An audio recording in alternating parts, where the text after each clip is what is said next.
சில கிராமங்களில் இளைஞர்கள் நீங்க வராதிங்க இங்கிறாங்க, நீங்க யாருமே எங்க ஊருக்குள்ள நுழையக்கூடாது அப்படிங்கிறாங்க. அப்ப அந்த ஊர்ல இருந்த ஒரு பெரியவர் அங்கிருந்து இந்த பையங்களை எல்லாம் பிடிச்சி தள்ளிட்டு, இவர் யார் தெரியுமா? யாரும் கம்யூனிஸ்ட பிறக்கிறது இல்லை, கம்யூனிஸ்ட் உருவாக்கப்படுகிறார்கள், கம்யூனிஸ்ட் வார்க்கப்படுகிறார்கள், கம்யூனிஸ்ட் செதுக்கப்படுகிறார்கள். யாருனால? கம்யூனிஸ்ட் கட்சினால. சிறந்த முற்போக்குவாதியாக தமிழ்நாட்டில் உள்ள எல்லா அரசியல்வாதிகளுக்கும் முன்னுதாரணமாக தோழர் நல்லக்கண்ணு திகழ்ந்தார் என்று சொன்னால் அவர் சிறந்த கம்யூனிஸ்ட். 6 ஆண்டுகள் 7 ஆண்டுகள் கடுங்காவல் சிறை தண்டனை, 3 ஆண்டுகள் தரைமறைவு வாழ்க்கை. அவர் தேடப்படுகிறார், அடித்து நொறுக்கப்படுகிறார், தன் மீசைகள் பிடுங்கப்படுகிறது. ஆனால் ஏற்றுக்கொண்ட கொள்கைக்காக எத்தனை ஆண்டு காலம் வேண்டுமானாலும் சிறையில் இருப்பேனே தவிர என் நண்பர்களை காட்டிக் கொடுக்க மாட்டேன்.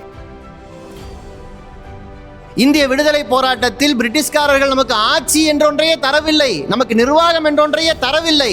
ஆனால் அப்போதே சோசலிசத்தை கனவு கண்டவர்கள் இருந்தார்கள்.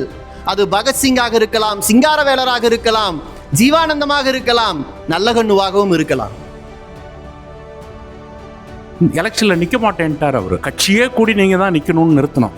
தேர்தல் இன்னைக்கு வரும், நாளைக்கு போகும். தேர்தல் வெற்றிக்காக நம்ம பார்க்க கூடாது, மக்கள் ஒற்றுமையை தான் கட்ட வேண்டும் என்று சொன்ன ஒரே தலைவர் இவராக தான் இருக்க முடியும். அம்பேத்கர் விருது கொடுத்தாலும் அந்த பணத்தை நீங்கள் தொழிற்சங்கத்துக்கும் கட்சிக்கும் பிரித்து கொடுக்குற அந்த ஒரு உன்னதமான தூய்மை அப்படிங்கிறது எத்தனை பேர் நம்ம இன்னைக்கு பார்க்க முடியும்னா, சின்ன ஒரு நெருடல் அல்லது வருத்தம் உண்டு பதிவு பண்ணணும். அரச மரியாதை என்பது நமக்கு பகையாக இருக்கிற ஒடுக்கும் வர்க்கத்தினுடைய மரியாதையை ஏற்றுக்கொள்வதாக பொருள். இந்த மரியாதை நமக்கு தேவையில்லை, மக்களுடைய மரியாதை தான் நமக்கு வேண்டும்.